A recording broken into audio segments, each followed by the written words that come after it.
अंमली पदार्थ नार्कोटिक्स याबाबत पोलीस प्रशासनाची कठोर भूमिका आहे।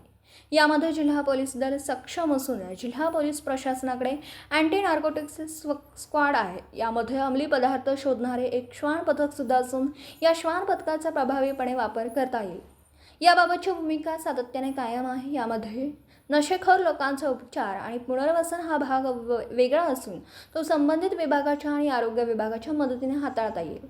परंतु नशेखोर व्यक्ती जिथून त्या वस्तू आणतात आणि त्या व्यापार करण्याच्या उद्देशाने बाळगतात त्यांच्यावर मात्र कठोर कारवाई करण्यात येईल।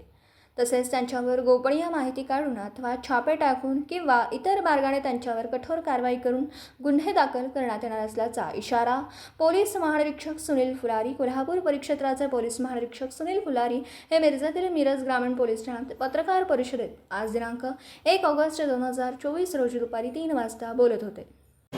आम्ही अंमली पदार्थ नार्कोटिक्स या बाबतीत कठोर भूमिका आहे। जिल्हा पोलीस दल त्याच्यामध्ये सक्षम आहे। त्यांच्याकडे आपण अँटी नार्कोटिक्स स्क्वॉड आहे। त्याच्यात अंमली पदार्थ हुंगणारा एक श्वान पथकसुद्धा आहे। त्यांचा चांगला वापर करता येईल, प्रभावीपणे करता येईल ही भूमिका सातत्याने कायम आहे।